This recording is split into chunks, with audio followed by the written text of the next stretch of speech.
Hey students, welcome back to channel. Continue करेंगे हमारे chapter को, हीट एंड थर्मोडायनेमिक्स को। इससे पहले कि हम इस चैप्टर में मेन चीज़ें जो हमारी हैं, जैसे प्रोसेसेस हैं, उनको पढ़ें, ज़ीरोथ लॉ को पढ़ें, आपके जो आइसोथर्मल है, एडियाबैटिक है, जो आपके इंपॉर्टेंट टॉपिक्स हैं उनको पढ़ें। उससे पहले हमें एक बेस बनाना होगा। बेस किस चीज़ के लिए? उन टॉपिक्स में हम जो टर्मिनोलॉजी यूज़ करेंगे उनके डेफिनेशंस को हमें यहाँ पर देखना होगा। सबसे पहले एक टॉपिक हम लेते हैं यहाँ पर, जो आपसे अक्सर पेपर में पूछ लिया जाता है कि एक सॉलिड में हीट कैसे ट्रांसफर होती है। ये आपसे 2 से 3 नंबर में पूछते हैं कि explain in details that heat transfer in solid. Solid में हीट किस तरीके से ट्रांसफर होती है। पहला पॉइंट हमने लास्ट वीडियो में ही देख लिया था। सॉलिड्स में हीट कंडक्शन के मेथड से ट्रांसफर होती है।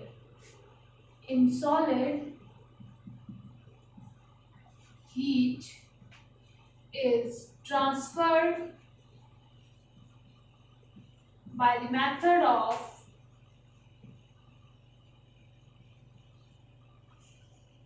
conduction। ठीक है, हिंदी में बच्चे लिखेंगे कि सॉलिड्स में हीट ट्रांसफर कंडक्शन के द्वारा होती है। हमने पिछले अपने वीडियो में ही कंडक्शन, कन्वेक्शन और रेडिएशन तीनों मेथड जो हीट ट्रांसफर के उनको पढ़ लिया है। अब हम ये वाला क्वेश्चन सॉल्व कर रहे हैं कि पेपर में इस क्वेश्चन को कैसे करना है। तो पहला पॉइंट तो ये होगा। दूसरा पॉइंट, आप एक सॉलिड बनाएंगे, आप एक रॉड बनाएंगे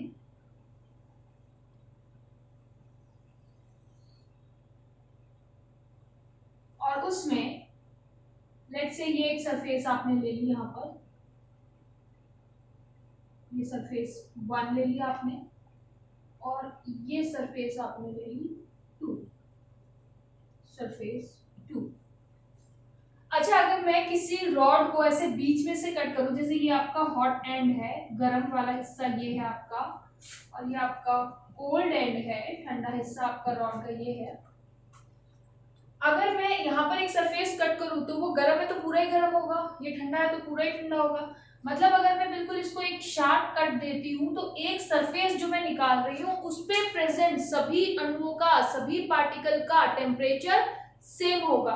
तो जिस सरफेस के, अगर मैं इसको आपको यहाँ से काट करके इस तरह से दिखाऊं, सरफेस 1, क्योंकि रॉड है, अगर आप उसमें से पतली सी स्ट्रिप काटेंगे तो वो आपको एक गोला मिलेगा। तो इस सरफेस 1 में जितने भी पार्टिकल होंगे सबका टेम्परेचर सेम ही होगा, क्योंकि ये एक ही लेवल पे है। टेम्परेचर कहाँ से कहाँ चेंज हो रहा है, यहाँ से यहाँ चेंज हो रहा है टेम्परेचर, ठीक है। लेकिन अगर मैं एक ही लेवल में बात करूँ तो टेम्परेचर सेम होगा। तो ऐसे सरफेसेस जिनका टेम्परेचर सेम होता है उसे बोलते हैं आइसोथर्मल सरफेसेस। ये सरफेस कैसी है? आइसोथर्मल। ये कैसी है? आइसोथर्मल। तो यहाँ पे एक डेफिनेशन और आप लिख लेंगे इसमें, क्योंकि अभी मैं इसको मार्क करूंगी कि ये आइसोथर्मल सरफेसेस हैं।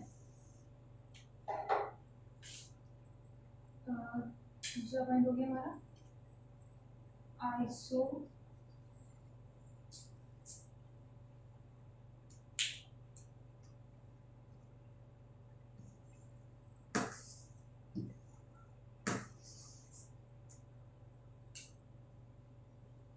isothermal surfaces, those surfaces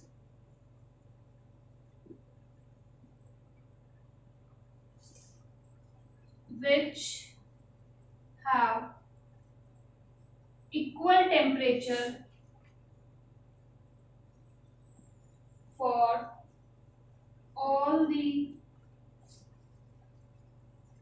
particles present on the surface are known as isothermal surfaces। Way surfaces जिनमें उपस्थित सभी पार्टिकल का तापमान बराबर हो उसे आइसोथर्मल सरफेसेस कहते हैं। क्यों डिफाइन करने की हमें यहाँ पर ये टर्म जरूरत पड़ी? क्योंकि ये जो है ये दोनों ही सरफेसेस आइसोथर्मल है, आइसोथर्मल सरफेसेस। मान लीजिए यहाँ का जो टेम्परेचर है इसको मान लीजिए मैं थीटा से डिनोट कर रही हूँ, तो यहाँ का टेम्परेचर कितना हो जाएगा? Theta minus delta theta. हम हॉट एंड से कोल्ड एंड की तरफ जा रहे हैं तो टेम्परेचर कम होता जाएगा ना, अगर यहाँ का थीटा है तो यहाँ थीटा माइनस डेल्टा थीटा हो जाएगा। ठीक है, ये डिस्टेंस मैं मान लेती हूँ डेल्टा एक्स, छोटी सी एक डिस्टेंस ली हमने डेल्टा एक्स। ठीक है, पूरा सेकंड पॉइंट में डायग्राम आ गया, आइसोथर्मल का डेफिनेशन आ गया। अब हम देखते हैं कि ये ट्रांसफर कैसे होगा। फोर्थ पॉइंट यहाँ पर मैं ड्रॉ कर रही हूँ। Fourth,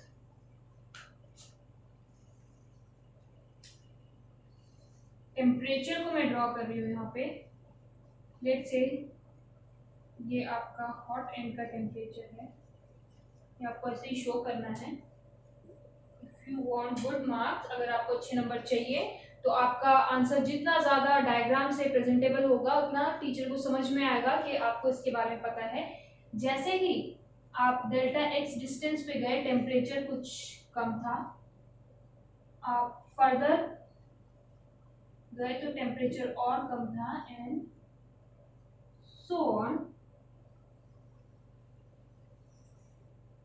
this is the conduction of heat in solid. मतलब हॉट एंड से कोल्ड एंड में जो हीट जा रहा है आपका, वो आपका डिग्रेड होता जा रहा है, कम होता जा रहा है। तो अब ये किस हिसाब से कम हो रहा है, इसको हम कैलकुलेट कैसे करेंगे, उसके लिए एक टर्म हमें यहाँ पे डिफाइन करनी पड़ेगी, टेम्परेचर ग्रेडियंट। इंपॉर्टेंट टर्म है, देखते हैं टेम्परेचर ग्रेडियंट क्या है। ये फोर्थ पॉइंट हो गया। फिफ्थ पॉइंट में मैं लिख रही हूँ यहाँ पे टेम्परेचर ग्रेडियंट, क्योंकि मुझे इस डायग्राम की बार बार जरूरत है इसलिए मैं उसको यहाँ से भी रिमूव नहीं कर रही हूँ। Fifth point, temperature gradient, it is defined as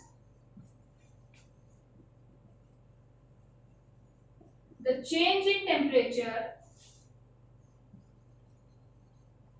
the change in temperature with respect to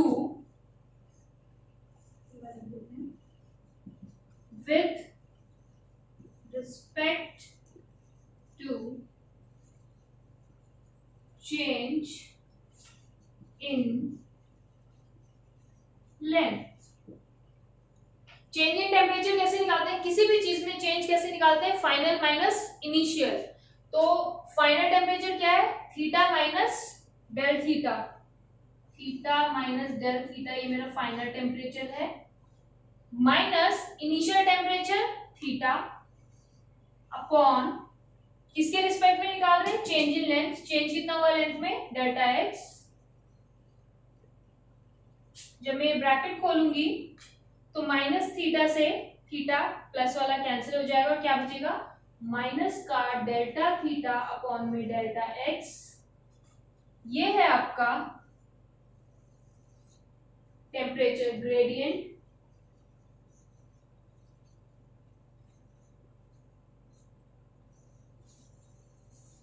ठीक है, टेम्परेचर ग्रेडियंट इंपॉर्टेंट फॉर्मूला याद रखेंगे आप इसे। क्या है temperature gradient, change in temperature delta theta upon change in distance delta x. Minus sign क्यों आया है, because temperature is going down. इससे पहला जो हमने आपका बनाया था डायग्राम, उसमें आपने देखा है कि स्लोप नीचे की तरफ है, स्लोप नीचे की तरफ होने की वजह से ये नेगेटिव साइन इसमें इंट्रोड्यूस हुआ है। ठीक है, तो आपका सॉलिड में हीट ट्रांसफर कैसा होता है, पहली बात तो आपको सबसे इंपॉर्टेंट याद रखनी है कि कंडक्शन से होता है। कंडक्शन की डिटेल्स हमने प्रीवियस वीडियो में पढ़े, उसको आप अपने क्वेश्चन को लेंथी करने के लिए इंक्लूड कर सकते हैं कि कंडक्शन क्या है। सेकेंड पॉइंट, ये वाला डायग्राम कि जो रॉड का हॉट एंड है उससे कोल्ड एंड की तरफ आपका टेम्परेचर जो है वो मूव करेगा, जो पार्टिकल्स हैं वो हीट को ट्रांसफर करेंगे। जैसे अगर इसके पास जितनी भी एनर्जी है वो अपने पास वाले को दे देगा एंड सो ऑन, इस तरीके से यहाँ से यहाँ तक हीट जाएगा। और ये सभी आइसोथर्मल सरफेसेस है और इनका हमने डेफिनेशन अलग से पढ़ लिया है। उसके बाद हमने डायग्राम ड्रॉ किया था, उसके बाद हमने देखा कि टेम्परेचर ग्रेडियंट क्या है, change in temperature with respect to time, ये बहुत ही इंपॉर्टेंट है। ये कुछ मेन चीजें आपको याद रखनी है जिससे आपका 3 नंबर का क्वेश्चन यहाँ से रेडी होता है। नेक्स्ट ये है कि जैसे अगर हम रॉड की बात कर रहे हैं तो यहाँ पे जो चेंज हो रहा है वो कैसा हो रहा है, लीनियर, वन डायमेंशन में हो रहा है ना टेम्परेचर का चेंज। अगर मेरे पास एक सरफेस है तो कैसा होगा चेंज, सरफेस में होगा, अगर एक वॉल्यूम है तो पूरे वॉल्यूम में टेम्परेचर का चेंज होगा।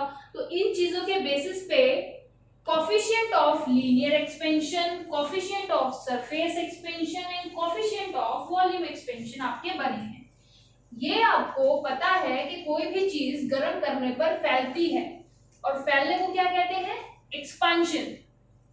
तो अब वो लीनियर यानी एक डायमेंशन में फैल रही है तो लीनियर एक्सपेंशन बोलेंगे, लीनियर एक्सपेंशन क्या होता है, मान लीजिए आपकी कोई रॉड की ओरिजिनल लेंथ जो थी वो L थी, फिर आपने इसको हीट किया, तो हीट करने के बाद मान लीजिए इसकी जो नई लेंथ है वो L प्लस डेल्टा L हो गई है। तो ये डेल्टा L क्या है, आपका change in length, change in length upon actual length. कब, जबकि आपने टेम्परेचर में 1 डिग्री का चेंज किया हो, that is known as coefficient of linear expansion, coefficient of linear expansion alpha से डिनोट करते हैं। और ये कब, when delta T equals to 1 degree. Words में अगर मैं इस डेफिनेशन को लिखूं तो linear expansion is defined as change in length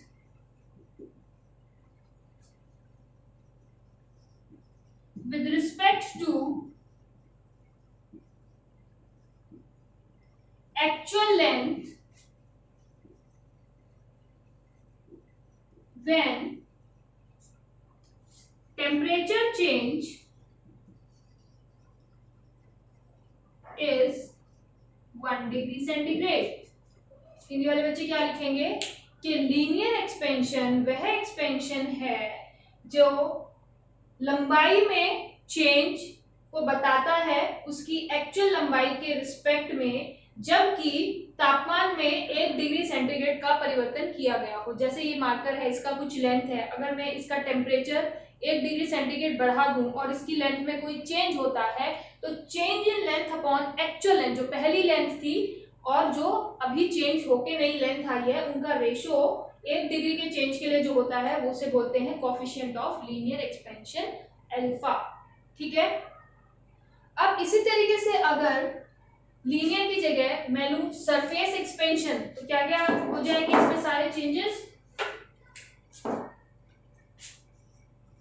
surface के लिए मेरे पास पहली तो बात कि एक सरफेस यहां पर होगी, मान लीजिए वो S है।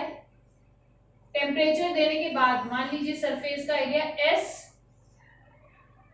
प्लस डेल्टा S हो गया है। ठीक है, थोड़ा सा एरिया अगर बढ़ गया है तो कोफिशिएंट कैसा हो जाएगा, डेल्टा S अपॉन में S, coefficient of surface expansion, उसको डिनोट करते हैं बीटा से। डेफिनेशन लिखेंगे, surface expansion is defined as the change in surface area with respect to actual area when temperature changes 1 degree centigrade. ये आपका हो गया सरफेस एक्सपेंशन। आप स्क्रीनशॉट लेके इसको नोट कर सकते हैं। Next volume expansion, third one. सबसे पहली चीज हम क्या लेंगे, वॉल्यूम लेंगे। एक वॉल्यूम किसका होता है, एक 3D ऑब्जेक्ट का होता है, 3D ऑब्जेक्ट जिसका वॉल्यूम V है। बाद में जब हमने उसको हीट किया तो लेट सपोज उसका जो नया वॉल्यूम है वो पहले वाले वॉल्यूम से कुछ इंक्रीज हो गया है, V प्लस डेल्टा V हो गया। तो change in volume with respect to original volume is known as volume expansion, gamma से डिनोट करते हैं। Volume expansion is defined as a change in volume with respect to actual volume. ठीक है, ये हो गया आपका. Now what is the relation between alpha beta and gamma? सभी कोफिशिएंट्स में जो रिलेशन है वो क्या है, ये भी पूछा जाता है आपसे. 1 mark question. Relation between coefficients of linear expansion, surface expansion and volume expansion. Relation between coefficients of surface expansion, surface linear and volume expansion. यानी कि किसके बीच में रिलेशन पूछ रहे हैं? अल्फा बीटा एंड गामा के बीच में. So what is the relation? Alpha upon 1 is equals to beta upon 2 is equals to gamma upon 3. ये रिलेशन आपको याद रखना है. अल्फा में एक ही डायमेंशन थी, बीटा में 2 डायमेंशन थी, गामा में 3 डायमेंशन थी. कभी इनको आपस में अगर आपको जैसे सिर्फ अल्फा बीटा में रिलेशन बताना हो तो 2 times of alpha equals to beta, 3 times of alpha equals to gamma, 3 times of beta equals to 2 times of gamma. इससे आप वेरियस रिलेशन बना सकते हैं. अगर हमें स्टैंडर्ड रिलेशन याद है तो किसी भी दो को आप इक्वल लेकर के रिलेशन बना सकते हैं. जैसे अल्फा बीटा में निकालने के लिए इन दोनों को बराबर रख ले, बीटा गामा में निकालने के लिए इन दोनों को बराबर रख ले, अल्फा और गामा में निकालने के लिए इन दोनों टर्म्स को बराबर रख ले. ठीक है, इंपॉर्टेंट है, 1-2 नंबर में पूछ लिया जाता है. सिंपल है बट इंपॉर्टेंट है. ठीक है, नेक्स्ट. अब आगे हम प्रोसेसेस को पढ़ेंगे. जैसे मैंने उसके लिए कहा था आपको कि कुछ बेसिक रिक्वायरमेंट्स, हमारी कुछ बेसिक लॉज हैं जो हमें डीप में तो नहीं लेकिन हाँ हमें डेफिनेशंस हमें पता होने चाहिए. सबसे पहला ले रहे हैं Boyle's law. According to Boyle's law,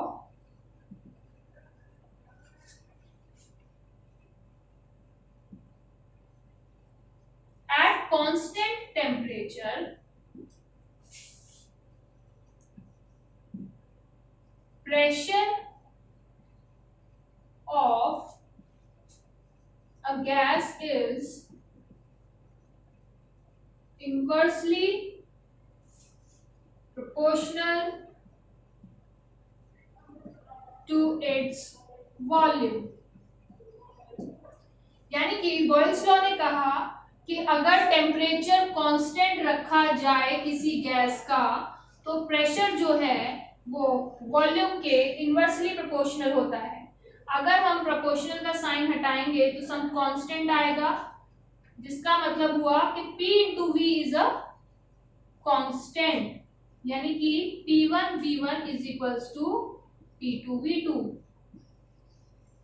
आपका प्रेशर और वॉल्यूम का जो प्रोडक्ट होगा वो हमेशा ही कांस्टेंट रहेगा. ये है आपका बॉयल्स लॉ की स्टेटमेंट. 1 मार्क 2 मार्क में पूछ सकते हैं. हिंदी वाले स्टूडेंट्स कैसे लिख सकते हैं इसको, बॉयल्स लॉ को? बॉयल्स लॉ के अनुसार यदि तापमान को कांस्टेंट रखा जाए तो प्रेशर वॉल्यूम के व्युत्क्रमानुपाती होता है. और जब आप ये वाला साइन हटाते हैं तो कांस्टेंट यहाँ पे लगाते हैं, यानी कि आपका प्रेशर और वॉल्यूम का जो प्रोडक्ट है, जो गुणनफल है, वो हमेशा कांस्टेंट आने वाला है. यानी कि P1 V1 is always equals to P2 V2 आएगा. ठीक है, next Charles law. Charles law को लेते हैं.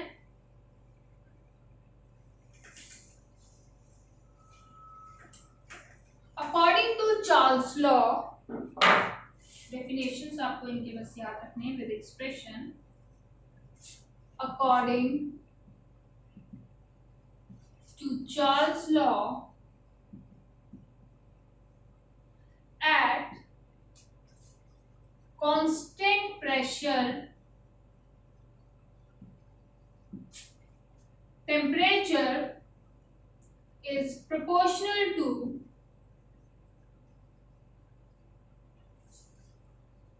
volume of a gas.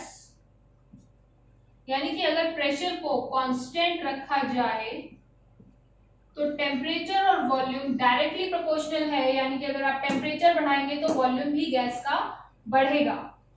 तो अगर कांस्टेंट अगर आप लगाते हैं तो ये कितना हो जाएगा, T1 upon V1 is equals to T1 upon T2 is equals to V1 upon V2। ठीक है, ये हो गया आपका चार्ल्स लॉ का स्टेटमेंट। हिंदी वाले स्टूडेंट्स इसको लिखेंगे, चार्ल्स लॉ के अनुसार यदि किसी गैस का प्रेशर कांस्टेंट रखा जाए तो उसका तापमान और उसका वॉल्यूम प्रोपोर्शनल होते हैं, और अगर आप प्रोपोर्शनलिटी साइन हटाएंगे तो एक कांस्टेंट आ जाएगा, यानी आपका T1 के अपॉन में V1 आ जाएगा। तो ये अगर हम देखेंगे T1 V1 T2 V2, अगर हम कंपैरिजन करेंगे तो ये आपकी स्टेटमेंट जो है ये होल्ड करेगी। इस वीडियो के लिए लास्ट और very important equation, ideal gas equation, इसको हम कई जगह पर यूज करने वाले हैं। इसका भी आपको सिर्फ स्टेटमेंट याद रखना है कि आइडियल गैस इक्वेशन क्या है।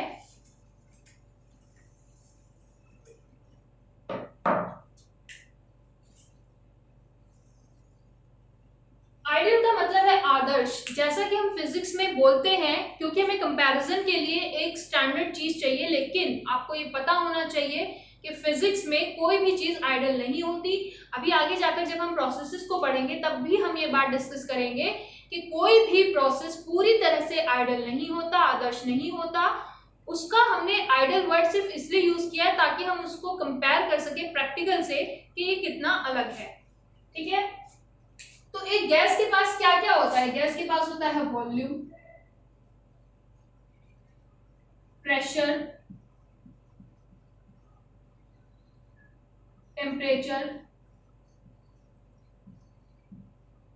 और उसका मास कितना है गैस, अमाउंट उसका, नंबर ऑफ मोल्स यानी कि अमाउंट ऑफ गैस। ये सभी आपस में एक रिलेशन से जुड़े हैं और वो रिलेशन है PV equals to nRT, pressure into volume is equals to N amount of gas into T, और R क्या है यहाँ पर, रेनॉल्ड्स कांस्टेंट। R है आपका कांस्टेंट जिसकी एक फिक्स वैल्यू है, जैसे कि कांस्टेंट हमेशा अपनी एक फिक्स वैल्यू होल्ड करते ही हैं। समराइज करते हैं, इस वीडियो में हमने दो लॉ पढ़े, बॉयल्स लॉ, चार्ल्स लॉ, और हमने देखा कि आइडियल गैस इक्वेशन क्या है, क्योंकि हमें इन्हें आगे यूज करना है प्रोसेसेस में। इसके अलावा हमने तीन टाइप के एक्सपेंशन कोफिशिएंट्स देखे। हमें पता है अगर हम किसी चीज को गर्म करेंगे तो वो एक्सपैंड करेगी, अगर लीनियरली एक्सपैंड कर रही है तो लीनियर एक्सपेंशन, सरफेस पूरी एक्सपेंड कर रही है तो सरफेस एक्सपेंशन, अगर वॉल्यूम एक्सपेंड कर रहा है तो वॉल्यूम एक्सपेंशन। इनके रिस्पेक्टिव कोफिशिएंट्स को हमने नाम दिए alpha, beta and gamma. Then हमने उनका रिलेशन देखा, that alpha upon 1 is equals to beta upon 2 is equals to gamma upon 3।